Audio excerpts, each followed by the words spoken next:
স্যারকে অনেক অনেক ধন্যবাদ কৃতজ্ঞতা প্রকাশ করছি আমাদের ইউনিভার্সিটির পক্ষ থেকে।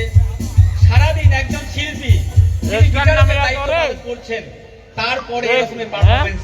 আর আমি একটা বিগ ক্লাব হবে স্যারের জন্য। একজন দূরদর্শন খ্যাত বেতার শিল্পী মানিক গাঙ্গুরিয়া, নগেন্দ্রনাথ শীল শর্মা, যার বয়স 75 ছুঁই ছুঁই।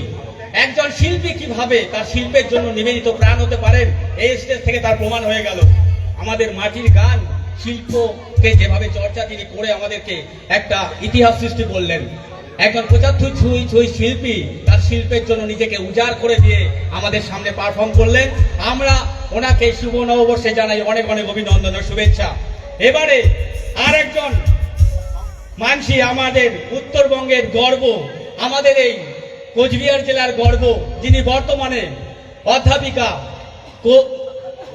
রবীন্দ্র ভারতী বিশ্ববিদ্যালয় কলকাতা, মানি ডক্টর সঙ্গীতা রায়কে আমি মঞ্চে আহ্বান করছি তার সঙ্গীত পরিবেশনা করার জন্য। এরপরেই প্রস্তুত থাকবে আরেকজন স্বনামধন্য শিল্পী মাম্পি রায় বর্মন। হ্যালো। তো তাই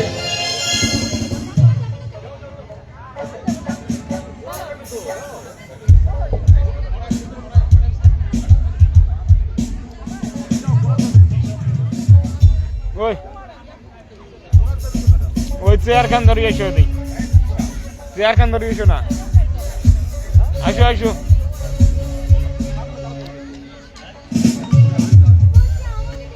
এদিকে এসো, এদিকে এসো।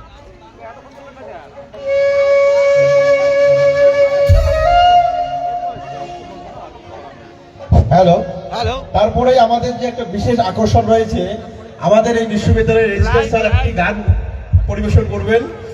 আপনারা কেউ যাবেন না তো। মানুষ কোনোদিন বৃদ্ধ হয় না, ফরিদ হুমায়ুনি বলেছিলেন মানুষের মন সবসময় 28 থাকে। তো আজকে নগেনশীল শর্মার যে 75 বয়স, কিন্তু তার মনটা এখনো 28। ভালোবাসা কোনোদিন মরে না, ভালোবাসা আজীবন জীবিত থাকে। তো আজকে আমরা সেই ভাওয়াইয়া গান কোনোদিন মরবে না, ভাওয়াইয়া আজীবন জীবিত থাকবে আমাদের গানের মধ্যে দিয়ে। ঠিক আছে?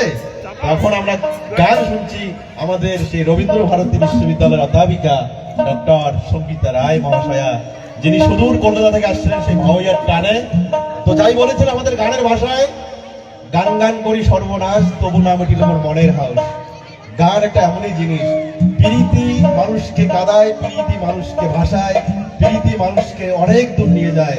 সেই ভাওয়াইয়ার মধ্যে যে প্রীতি রয়েছে, বন্ধু, সেই বন্ধুর প্রতি যে আকুতি, আজকে নজওয়ান ছেলেমেয়েরা হয়তো তোমরা ইয়ার্কি ঠাট্টা করো, সেটা নয়।